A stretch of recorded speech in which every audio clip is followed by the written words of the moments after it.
Hello dear students, I am Dr. Sandeep Gaute. I welcome you all to my YouTube channel English Guru for All. Dear students, in this video I am going to explain the poem A Teenager's Prayer. This is from unit number 1.1. This poem is prescribed for 10th standard Marathi medium and semi-English for the subject English. विद्यार्थी मित्रांनो, ही poem जी आहे अतिशय महत्त्वाची आहे आणि पहिलीच poem आहे.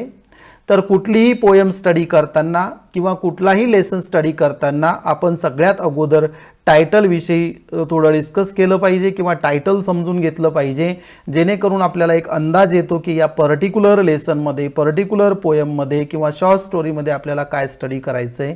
मी in general तुम्हाला इथे सांगितलंय व्हाय टू डिस्कस और why to think about the title first.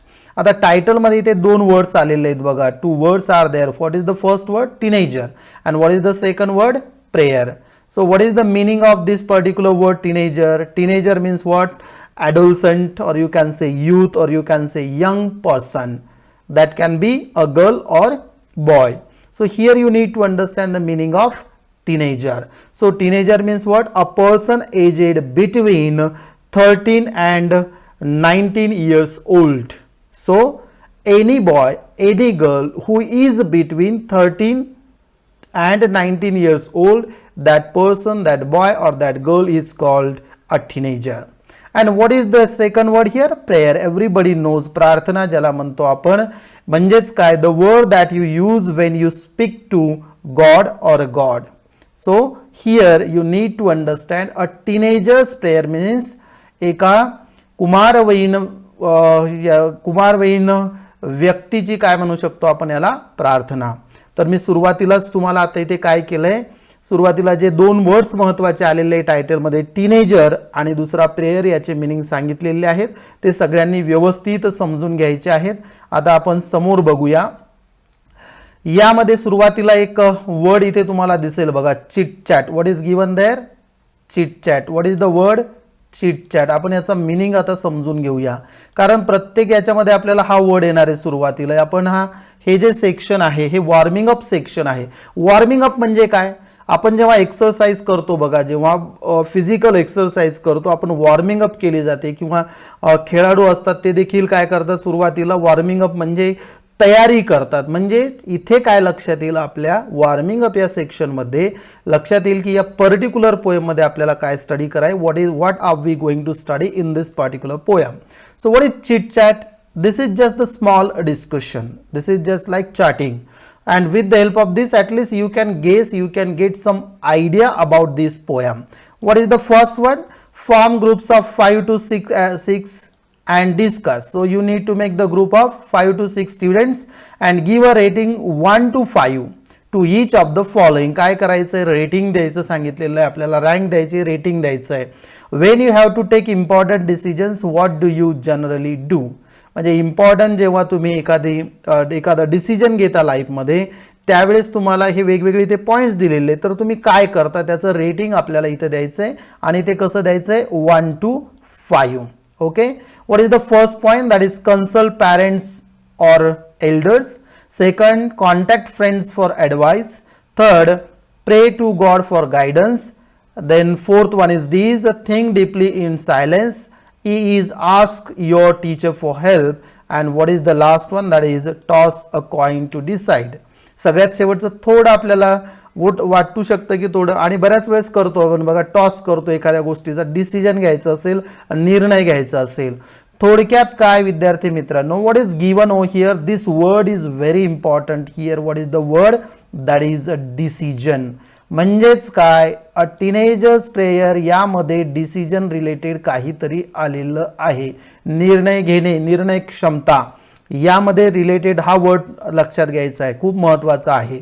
म्हणूनच लक्षात घ्या, वॉर्मिंग अप सुरुवातीलाच मी तुम्हाला सांगितलं की वॉर्मिंग अप सेक्शन कशासाठी असतो.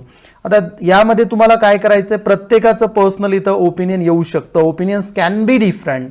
नाव please try to understand. I am explaining in Marathi as well as in English, so you can understand easily. So you may be comfortable in understanding this particular poem. Now consult parents and elders. That can be your first you are going to contact your friends or for advice. So you can put number 1 here. Let me cancel this one. So what is this one? 1 second. Okay, fine. Now, so put 1 over here like this. What is the second one? You can contact your parents or elders. So this can be the rating number 2. Then third can be you can think deeply in silence. This is third. Then you can ask your teacher for help. This can be number 4. Pray to God for guidance. This can be number 5, and this can be number 6. And this sequence can be different for each and every student. प्रत्येकासाठी हा sequence थोडा वेगळा असू शकतो, कारण प्रत्येकाची जीवनशैली असेल किंवा विचार करण्याची पद्धत असेल, इट डिपेंड्स अपॉन दॅट. हे सगळ्यांनी अगोदर समजून घ्या. त्यामुळे एखादा जर म्हणत असेल नाही सर मी तुम्ही जसं सांगितलं इथे for example contact friends for advice, मी त्यापेक्षा माझ्या पॅरेंट्सकडे जाईल किंवा एल्डर्सकडे जाईल, म्हणून consult parents or elders, that can be first in your rating. त्यामुळे मी जे रेटिंग दिलंय this is the general rating, you need to understand. Okay, आता इथे तुम्हाला पहिला पॉईंट हा लक्षात आला असेल वॉर्मिंग अप सेक्शन मधला, आणि मी त्यातलं सांगितलं तुम्हाला की काय महत्वाचं आहे, that is decision. This word is very important. निर्णय घेणे. बघूयात समोर पोएम मध्ये आपल्या लक्षात येईलच की हा वर्ड किती महत्वाचा आहे. नाउ सेकंड सेक्शन और second part in warming up section, what is that. आपण आता रीड करूया आणि व्यवस्थित समजून घेऊयात काय दिलेलं आहे तिथे. Second one is in poetry very often there are lines in which the poet seems to talk directly to an absent person, an abstract idea or thing or object. इथे समजून घ्या काय दिलेलं आहे की बऱ्याच वेळेस एखाद्याच पोएट काय करू शकतो, डिरेक्टली अशा गोष्टींना उद्देशून बोलू शकतो. ॲबसेंट पर्सन, जो व्यक्ती तिथे प्रेझेंट नाही, अँड ॲबस्ट्रॅक्ट आयडिया, जी आपल्याला दिसत नाही. ॲबस्ट्रॅक्ट म्हणजे काय, न दिसणारे. अँड ऑर थिंग और ऑब्जेक्ट, थिंग असेल किंवा ऑब्जेक्ट असेल, होऊ शकते. त्यावेळेस such tactic device use by the poet is the figure of speech, आणि त्या फिगर ऑफ स्पीचला म्हणतो आपण apostrophe. And what is the spelling here, APOSTROPHE. अपॉस्ट्रॉफीचा मिनिंग लक्षात घ्या, म्हणजे आपल्याला याचे एक्झाम्पल्स नक्कीच या पर्टिक्युलर पोएम मध्ये मिळणार आहेत. And what is the title, a teenager's prayer. Okay, म्हणजे थोडक्यात काय, या पोएम मध्ये आपल्याला वेगवेगळ्या लाईन्स अशा शोधायच्या जिथे अपॉस्ट्रॉफी आहे. होऊ शकतं मे बी असेल किंवा नसेल, we are going to see. Then what is apostrophe, that is a poet seems to talk directly to an absent person, an abstract idea or thing object. आता अपॉस्ट्रॉफी आहे, जर तुम्ही टायटल बघितलं prayer word आलेला आहे, you are going to pray to God, it means apostrophe is there. Okay, some examples are given here, like what, twinkle twinkle little star. What are the words, twinkle twinkle little star, death where is thy sting, oh caveman I wish I could live with you. आता हे सगळे examples विद्यार्थी मित्रांनो कशाचे आहेत, all these are the examples of apostrophe. Okay, now complete the following creating examples of apostrophe of your on. इथे स्वतःला तुम्हाला काय करायचे, आता अपॉस्ट्रॉफीचे एक्झाम्पल्स क्रिएट करायचे आहेत. तर इथे आपण डायरेक्ट टाईप करू शकतो, दिस इज ऑल्सो पॉसिबल. आता इथे जर बघितलं आपण O life, what is given there, how can you do this to me, O life how can you do this to me. विद्यार्थी मित्रांनो समजून घ्यायचंय तुम्हाला कुठल्या पद्धतीने आहे. आता सेकंड जर आपण बघितलं, dear God please help me, तर असं जर केलं तर आपण इथे अपॉस्ट्रॉफी तयार होऊन जाते, कारण तुम्ही ऍड्रेस कुणाला करताय, you are talking to someone, that is what, that may be a thing, that may be an abstract idea or an absent person. Books, you are the true friends, you are the true friends. त्यानंतर exams, I wish you all the best, I wish you all the best. त्यानंतर खाली काय दिलंय, oh you beautiful sky, show your kindness. आता यामध्ये कसं आहे, प्रत्येक सिच्युएशन नुसार आपण हे अपॉस्ट्रॉफी तयार करू शकतो. म्हणजेच आपण आता वॉर्मिंग अप सेक्शन मध्ये तुमच्या लक्षात आलं असेल, आपण फिगर्स ऑफ स्पीच बघितलं, त्या अगोदर डिसिजन वर्ड कसा आहे, किती महत्त्वाचा आहे ते लक्षात येणार आहे. ओके, तर मी इथे तुम्हाला आता समजून सांगितलेलं आहे. आता इथे एक पार्ट दिलेला आहे बघा, इथे एक्स्ट्रा कुठला, पंक्च्युएशन. अपॉस्ट्रॉफी हे पंक्च्युएशन मार्क म्हणूनही यूज केलं जाऊ शकतं आणि फिगर ऑफ स्पीच म्हणूनही यूज केलं जाऊ शकतं. ओके, तर अशा पद्धतीने वॉर्मिंग अप सेक्शन मी तुम्हाला आता समजून सांगितलं आहे. तर आपण सुरुवात करूया ॲक्च्युअल पोयमला. आता इथे स्क्रीनवर ते तुम्हाला बघा, इथे काय दिसतंय, अ टीनेजर्स प्रेयर. टीनेजर वर्डचा मिनिंग सांगितलंय आणि प्रेयरचाही तुम्हाला मिनिंग सांगितलंय. What is the meaning of teenager? Teenager means adolescent, youth or a young person. म्हणजे आता इथे मुद्दामून थोडं टाईप करतो, याच्यावरतीच तुमच्या लक्षात येईल. याचा मिनिंग होतो यूथ और यंग पर्सन और यंग पर्सन. ओके, किंवा अशी व्यक्ती जी वय वर्ष किती 13 to 19च्या दरम्यान आहे. आणि प्रेयर म्हणजे प्रार्थना, हे सगळ्यांना माहिती आहे. Now let us start with this one. आपण बघूया यामध्ये आता काय एक्झॅक्टली दिलेलं आहे. तर मी सुरुवातीला आता पोयम रीड करतो आणि एक्सप्लेन करतो. प्रत्येक पूर्ण पोयम विजिबल होणार नाही. ओके, आता बघूयात. आता काय दिलंय बघा, सुरुवातीचं स्टॅन्झा नंबर 1 हा एक स्टॅन्झा आहे बघा. This is the first स्टॅन्झा. असे 4-4 लाईनचे इथे काय दिलेले आहेत, स्टॅन्झाज आहेत. Okay, now each day brings new beginnings, decisions I must make, I am the only one to choose the road that I will take. Dear students, here you need to understand what is the meaning of this particular stanza. Now this is a prayer of a teenager, or you can say a young person. And what is over there? This word is very important. I. It indicates what? Narrator. It indicates what? Narrator or the speaker of the poem. That speaker of the poem is nothing but a teenager. Each day brings a new beginning. So every day is just like the new beginning for me and just like the starting. That is why what is important, काय महत्वाचं आहे, decisions घेणं फार महत्वाचं आहे. बघा सुरुवातीला आपण चिटचॅट मध्ये बघितलं, वॉर्मिंग अप सेक्शन मध्ये हा वर्ड आला होता बघा, डिसिजन्स. म्हणजे दररोज मला काहीतरी निर्णय घ्यायचेत. अँड मस्ट म्हणजे कंपल्सरी. बघा महत्वाचंच आहे, आपण जीवन जगताना वेगवेगळे डिसिजन्स घेत असतो, निर्णय घेत असतो. त्याच पद्धतीनं that teenager is saying what, every day is just like a new beginning for me and I must take a certain decisions. Okay, I am the only one to choose the road that I will take.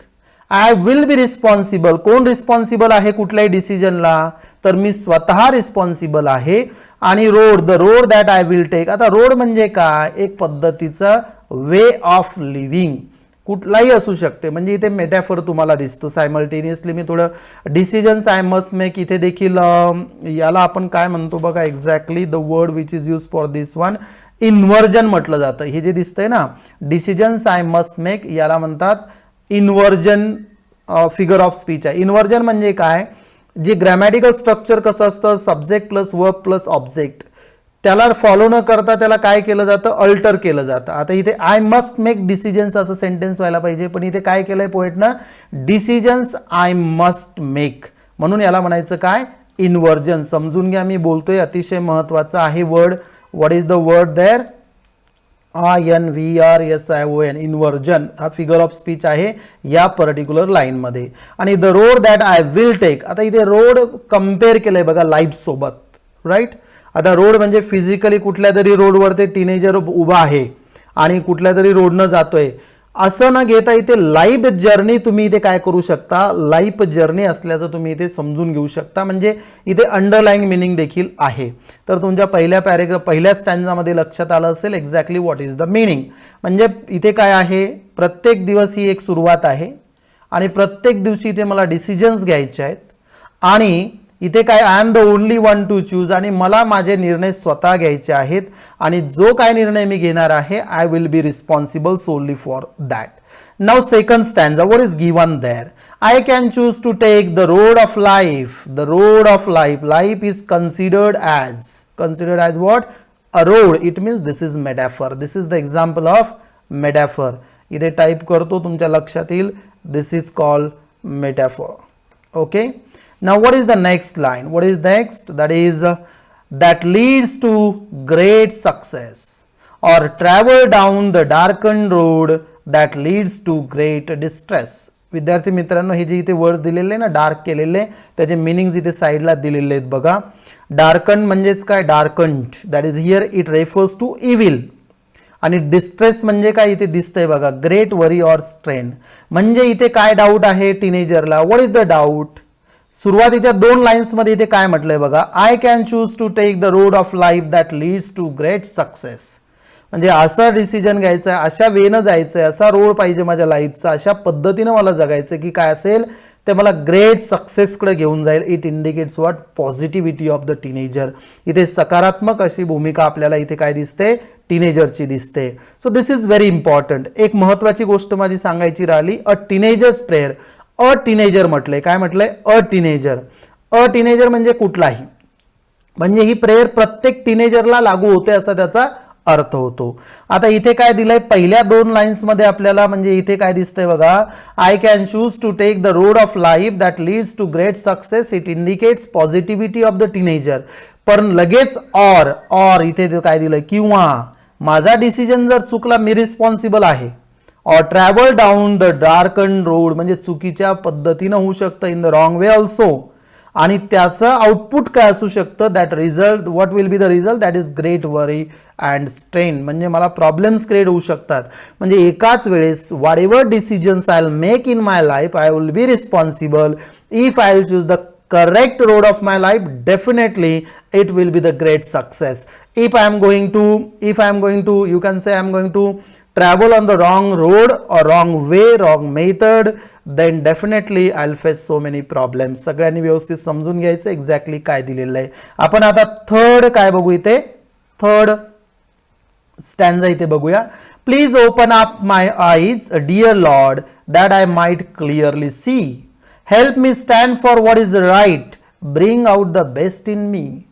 आता इथे काय केलंय, आता इथे prayer आहे बघा. This is please open up my eyes dear Lord. देवा माझे आईज म्हणजे माझे डोळे उघड. डोळे उघड याचा अर्थ काय होतं इथे, म्हणजे मला विचार करण्याची शक्ती असेल, सगळ्या गोष्टी असेल, लॉजिकल थिंकिंग असेल, अशा पद्धतीनं डिसिजन घ्यायला देवा मला मदत कर की आय माइट क्लिअरली सी की पुढे कॉन्सिक्वेन्सेस एखाद्या डिसिजनचे काय होऊ शकतात. त्या पद्धतीनं देवा मला समजू तुझं. म्हणून काय करतोय टीनेजर, प्रेयर करतोय लॉर्डला, देवाला. Help me stand for what is right, bring out the best in me. जे काय योग्य आहे, whatever is apt, and you have to stand next to me, beside me. देवाला एक प्रकारचं साकडं घालतोय टीनेजर की कुठल्या पद्धतीनं, help me stand for what is right. मी राईट जी गोष्ट असेल, योग्य जी गोष्ट असेल ती करण्यासाठी देवा मला तेवढी ताकद दे. You need to provide that much, you can say strength to me. Bring out the best in me. सगळ्यात चांगलं जे माझ्यामध्ये असेल ते बाहेर यायला पाहिजे. And according to that I must live my life. Okay विद्यार्थी मित्रांनो, 3 स्टॅन्झास तुमच्या लक्षात आलं असेल कुठल्या पद्धतीनं आहे. आता इथे लिहिताना हे जे दिलंय मी इथे बघा, let me, okay, once now what is given there, one second, what is, okay, a rhyming scheme, what is that, Lord see write me. Okay, this is A, B, C, A. Okay, not A, that is, this is B. Okay, I'm sorry, it's what should be here, here should be B. Let me change this one, this is B. So ABCB is the rhyme scheme in this poem. You can understand what is that, ABCB. So this second line, this word C rhymes with which one, the last one, that is me. So you can observe the same rhyming scheme to all the stanzas you can apply. Okay, you can see life, road, no, this is not possible. Success, distress. Here also beginning, choose, no, make and take. Right, that is why what is the rhyme scheme, ABCB. Simultaneously मी बऱ्याच गोष्टी इथे तुम्हाला explain करतोय, तुम्हाला meaning सांगतोय, figure of speech कुठले आलेले आहेत, रायमिंग स्कीम कुठली आलेली आहे, आणि हे तुमच्या लक्षात येणं फार गरजेचं आहे. Now we are going to move to the next one. What is the next stanza, stanza number 4, that is help Lord to just say no when temptation comes my way, that I might keep my body clean and fit for life each day. आता इथे काय दिलंय बघा, temptation हा word आलेला आहे. आता इथे एक प्रकारची भीती टीनेजरच्या मनामध्ये आपल्याला दिसते. टीनेजरला वाटते की देवा टेम्पटेशन्स म्हणजे काय? टेम्पटेशन हा वर्ड फार महत्वाचा इथे. तर टेम्पटेशनचा मिनिंग होतो a strong wish to do something bad or wrong. एखादी चुकीची गोष्ट करण्यासाठी आपल्याला एक टेम्पटेशन जे पद्धतीनं असतं, एक ज्या पद्धतीनं वाटतं की मी करायला पाहिजे. जर काही चुकीच्या गोष्टी असतील त्याला नो म्हणायची सवय असू दे देवा मला. Lord to just say no, help help. So this is the prayer. And the teenager is just praying to the Lord, or you can say the God, dear God, you must help me to say no, so I may avoid the temptations of this life. Even there may be temptations. बघा ना, बऱ्याच वेळेस होऊ शकतं चुकीची गोष्ट आपल्याकडनं वाटू शकतं करावी, पण देवा मला त्या गोष्टींना नाही म्हणायची एक काय म्हणतो आपण त्याला नाही म्हणण्याचं बळ दे. That I might keep my body clean and fit for life each day. Clean ठेवणं म्हणजे काय? Not physically. Okay, here you need to understand my mind should be clean. My mind should be clean म्हणजे आता इथे काय negativity नको, माझ्याकडे positivity असायला पाहिजे. So that should be there. कुठल्याही पद्धतीच्या टेम्पटेशन्सला मी बळी पडायला नको असं टीनेजर म्हणतोय. And it will help me for what? Fit for life each day. आणि हे जीवन जगण्यासाठी एक फिटनेस जे आहे, it may be mental fitness, so I'll be ready for this. Now when this is the last stanza. Now stanza number 5. There are total 5 stanzas in this poem. When my teenage years are over, when my teenage years are over, I know that I will see that life is lived its very best with you walking next to me. आता इथे काय झालंय? As a teenager इथे prayer केलेली आहे. देवा तू माझ्या सोबत राहायला पाहिजे. You must give me that kind of strength that I should face any negativity of this life and I must go ahead with positivity. म्हणजे पोयम बघा पॉझिटिव्ह आहे, कन्स्ट्रक्टिव्ह वेनं इथे काय केलं जातंय, टीनेजरची प्रेयर आपण घेऊ शकतो. आणि इथे काय म्हणतोय बघा, टीनेजर जेव्हा माझं टीनेज संपेल, टीनेज म्हणजे काय, ॲडोलसंट असताना यूथ जेव्हा संपेल त्यावेळेस मी भविष्यात जेव्हा बघेल तेव्हा मला काय दिसलं पाहिजे, that life is lived it's very best. आणि माझं टीनेज जे आहे अतिशय चांगल्या पद्धतीनं मी जगलो असं मला वाटलं पाहिजे. बघा इथे दिलंय बेस्ट. इथे गुड बेटर काही गुडही म्हटलं नाही, बेटर आहे तर बेस्ट लाईफ आहे. With you walking next to me, हे फार महत्वाचं आहे. For this I need your company, so you must be with me in each and every decision of my life. विद्यार्थी मित्रांनो, अशा पद्धतीनं आपल्याला ही जी पोयम आहे इथे समजून घेतली आपण, आणि काय त्याचा मिनिंग होतोय, कुठल्या पद्धतीनं त्याच्यामध्ये मिनिंग तर सांगितलंच मी तुम्हाला, फिगर्स ऑफ स्पीच सांगितली, लँग्वेज अतिशय सोप्या लँग्वेजमध्ये आहे, इझिली तुमच्या लक्षात येऊ शकतं, easily you can understand this one. आता मुद्दा म्हणून इथे काय दिलंय बघा, what is the age group of the speaker in the poem. Group म्हणजे स्पीकर म्हणजे कोण, नरेटर जो स्पीकर आहे या पोएम मधला आहे बघा, इथे आय दिलंय. I, this I is very important, means speaker. काय एज आहे, टीनेज म्हणजेच कुठलं, ऑलरेडी मी सांगितलंय, that is age between 13 and 19. 13 ते 19 दरम्यानचा कुठलाही मुलगा मुलगी असेल त्याला आपण टीनेज म्हणतो, म्हणून इथे लक्षात येईल. दॅट इज 13 टू किंवा याच्यामध्ये 13 to 19च्या मध्ये कुठलंही असेल. What decisions does the speaker have to take. स्पीकरला कुठल्या डिसिजन्स घ्यायच्या आहेत, हॅव टू टेक कंपल्सरी. म्हणजे जसं की टू चूज द गोल, जीवनाचं गोल काय आहे, एम काय आहे, टू अवॉइड रॉंग थिंग्स, अशा वेगवेगळ्या डिसिजन्स त्या टीनेजला घ्यायच्या आहेत जीवनाच्या वेगवेगळ्या, या टीनेजच्या वेगवेगळ्या याच्यावर. ते मग म्हणजे टीनेजमध्ये जेव्हा जेव्हा अशी वेळ येईल या सगळ्या डिसिजन्स घेताना देवाची गरज आहे. मी डिसिजनचे तुम्हाला 2 एक्झाम्पल्स दिले, की एखादी चुकीची गोष्ट असेल तर ती अवॉइड करणे, किंवा माझं गोल काय आहे लाईफमधलं ते बघणे, यासाठी आहे. Okay, so here you can understand this word is very important, decision. What does each new day fetch. प्रत्येक नवीन दिवस काय घेऊन येतो, तर ते काय, टेम्पटेशन्स. टेम्पटेशन्स येऊ शकतात, वेगवेगळ्या रोज नवीन गोष्टी येऊ शकतात, काही पॉझिटिव्ह असतील, काही निगेटिव्ह असतील. आणि हे वर्ड्सचे मिनिंग मी तुम्हाला सांगितलंय, डार्कन, डिस्ट्रेस अँड टेम्पटेशन. खाली बघूयात आणि काही क्वेश्चन्स आहेत का. Okay, some more questions are there. Now what are the questions. बघा, how should one react to temptation, कसं रिॲक्ट करायचं मी सांगितलं. You should say no to that temptation. Temptation म्हणजेच काय, एखादी चुकीची गोष्ट करण्यासाठी प्रोत्साहित होणे, उद्युक्त होणे ज्याला म्हणतो आपण, ते तुम्हाला टाळायचं आहे. What effect does the speaker wish to see in himself at the end of his teens, that I lived my life best in my teenage. So that is very important. म्हणजेच इथे कुठला इफेक्ट पाहिजे, positive आणि चांगल्या पद्धतीचा. In what condition does the poet wish to maintain his body clean. Clean in what sense, clean असायला पाहिजे, विचार चांगले असायला पाहिजे असं टीनेज म्हणतोय. Whose company does the poet wish for in the walk of life, and that is nothing but the company of God. Company of God. तर विद्यार्थी मित्रांनो, अशा पद्धतीनं मी तुम्हाला ही पोएम मराठीमध्ये समजून सांगितले. And who is the, okay, very important thing is there. आत्ता इथे आपल्या लक्षात येते, शेवटी दिलेलं आहे की पोएट कोण आहे, ऑथर कोण आहे, जे मॉर्स.